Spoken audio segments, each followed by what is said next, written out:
Hey guys, Dr. Childs here. Today we're going to be talking about a relatively new thyroid medication called Adthyza.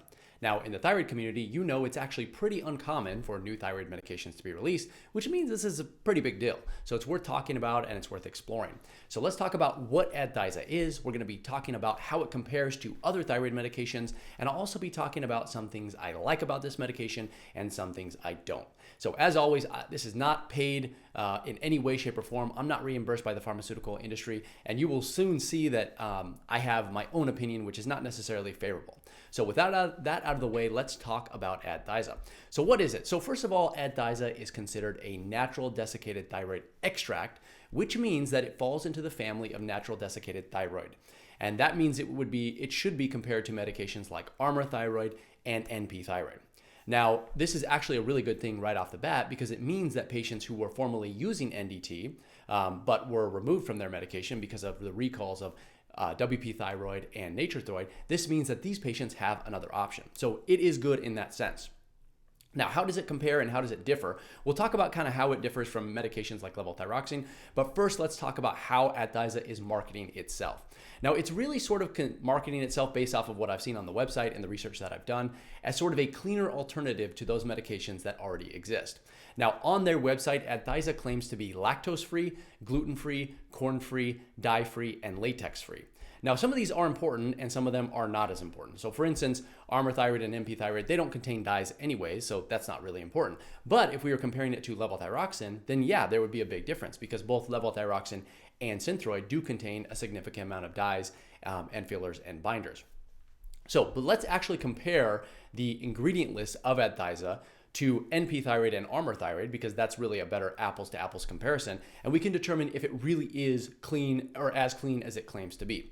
So in terms of the active ingredients, and remember, active ingredients are those things which are doing the job of the medication that you want. The active ingredients include T4 and T3. Now, this is going to be true of both NP thyroid, Armour thyroid, and Adthyza. They all have the same active ingredients.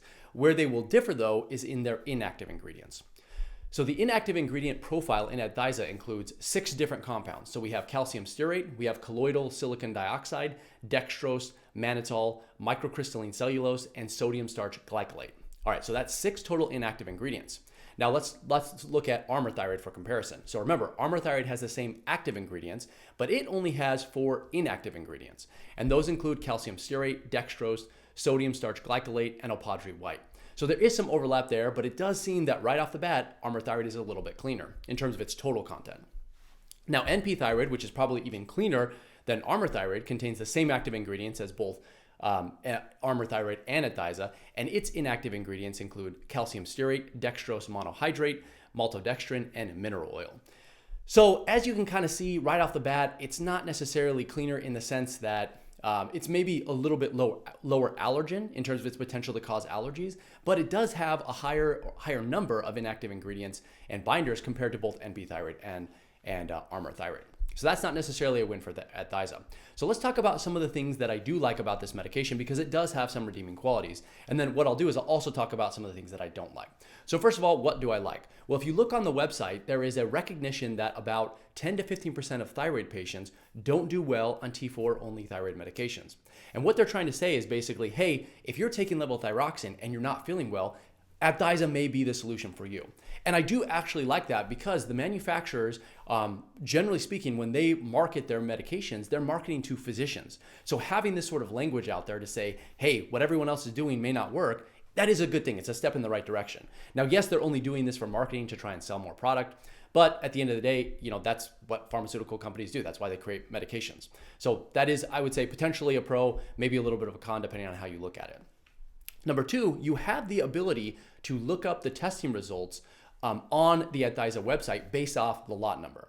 So no doubt this is in response to the multiple recalls that we've seen in other NDT thyroid medications, such as Armour thyroid, NP thyroid, or not Armour, but NP thyroid, WP thyroid, and nature thyroid. Remember, these have had recalls in the past because of subpotency and superpotency. So in other words, they've either been too high of a dose or too low of a dose. Now, what you can do with Adthyza is you can take the lot number and plug that number into their website and look it up to see these tests to determine that your dose is actually that the dose is actually correct, right? In other words, the amount of thyroid hormone on the bottle is actually what's inside of it. So that is a good thing. It's a step in the right direction. This has existed for a while for supplement companies. So lots of supplement companies will do this. I offer third-party verification that you guys can request if you ever want to based off lot numbers. And so this is something that's in that industry, and it makes sense to be in the pharmaceutical industry as well because it just provides more transparency. Number 3, I also like the fact that even though I don't think they necessarily succeeded, I like the fact that they're trying to clean up thyroid medications, because this is a recognition that thyroid patients don't do well on certain medications that have inactive binders and fillers. So for instance, lactose, which is obviously an ingredient that many people react negatively to, can be found in multiple thyroid medications. And it makes absolutely no sense to include lactose in any formulation of medication, period, especially not medications that are meant for thyroid patients. So Synthroid, for instance, has it, and then also WP Thyroid and Nature Thyroid used to have it as well. They're not on the market, that's why I say used to. If they come back, they probably still will. But Adthyza does not contain lactose, and I do like the step in the direction where they're trying to say, hey, look, we recognize that inactive ingredients and binders can impact how well a medication works, so let's do our best to try and take care of it. Now, like I said, they didn't actually do that great of a job because if you compare the inactive ingredients, they have more compared to the alternatives that are available. But hey, at least they tried. And then number 4, the recognition that thyroid medication must be taken appropriately for it to be effective. Now, this is something that, as I've said in the past, doesn't get a lot of attention. So pharmacists and doctors will say, hey, take your thyroid medication first thing in the morning, but that's usually about it. They'll say, take it on an empty stomach. Now, Adthyza has a couple of good recommendations that I just want to reiterate here. And again, these can be found on the website. So they recommend taking Adthyza at the same time of day with 8 ounces of water. Again, a really good, sound recommendation. They recommend taking Adthyza on an empty stomach at least 30 to 60 minutes away from eating or drinking anything other than water. Again, sound recommendation. Waiting 2 hours to take Adthyza if you've already eaten. That's the amount of time it takes for your stomach to empty. So you can take Adthyza really at any time of the day, or any thyroid medication at any time of the day, as long as it's 2 hours away from the food that you eat. And then avoid taking Adthyza within 4 hours of any supplement that contains calcium, antacids, iron, or cholestyramine. Again, this is really good information because it means that they're actually recognizing that these compounds can interfere with thyroid medication, and usually this is way more information than thyroid patients are given. So I do give them a plus on that. And then also number 5, I really like the fact that just the availability of this thyroid medication means there are more options for thyroid patients. So in a world where the options are shrinking, it's really good if we have an option. So I do think we need to give them a little bit of credit for that, because we want to encourage the production of newer thyroid medications. I don't think this is a slam dunk or by any means, right? But it's a step in the right direction. So I do want to give them credit there. Now let's talk about some of the things I don't like. And again, there are some things here, so let's be fair about it. Number 1, it's not much cleaner than other alternatives are already available. I just mentioned that. They tried to market it as a cleaner, low allergen thyroid medication, and I don't think they succeeded very well in that. But again, we give them some credit because they tried to do it. Number 2 is the price.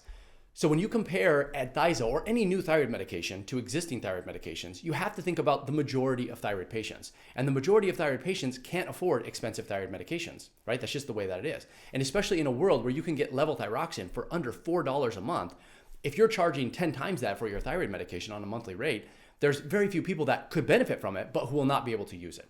Now, they do have savings programs, which we'll talk about in just a second, so there is that benefit. But when you compare the price of Adthyza, it's roughly equivalent to that of Armour Thyroid, and between all of these, NP Thyroid tends to be the cheapest. Now, these are based off the cash prices, by the way, that I ran using GoodRx. So if you look locally, the prices may vary for you personally, depending on where you live. But on average, this is kind of where the prices fall for these medications in my area.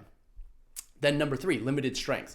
So Adthyza doesn't have very many options. In fact, it only has, I believe there are 5 different options compared to Armour Thyroid, which has significantly more. So that does mean if you're taking a higher dose or a less common dose, you're probably gonna have to take multiple tablets to get to that desired dose. Not a huge deal, but when we're talking about patient compliance, we wanna make it as easy as possible to take the thyroid medication so you guys listening to this can get the results you're looking for.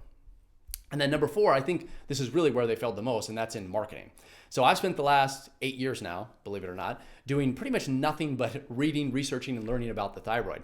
And this thyroid medication almost slipped under my radar because their marketing just wasn't that good, right? I don't know why they wouldn't try to target thyroid patients, and I know a lot of thyroid patients aren't even aware that this exists. So this video alone is probably bringing more recognition to the fact that this thyroid medication is out there than their marketing budget, because I didn't actually see anything. Now, it is probably possible they're doing the direct to physician marketing tactic, which is let's go to the doctors. But the problem is most doctors, as you know, if you're watching this, those doctors are more interested in using levothyroxine and maybe Synthroid. They're not really interested in using Adthyza. So they kind of did the wrong thing if they're trying to market this medication. But, like I said, there are some pros, there are some cons. So the bottom line is whether or not you should use it, and you should consider using it. Now, here are some things that I want you to think about. Number one, are you currently well managed with whatever thyroid medication you are taking? If you are well managed and your symptoms are under control, there's really no reason for you to think about switching to this. Number two, do you have any known or suspected allergy to an ingredient that you're currently taking in your thyroid medication? If the answer is yes, well, then look and see what Adthyza offers or claims to be free of, and you can determine if switching may make sense. But if you're not having any issues, probably don't need to switch.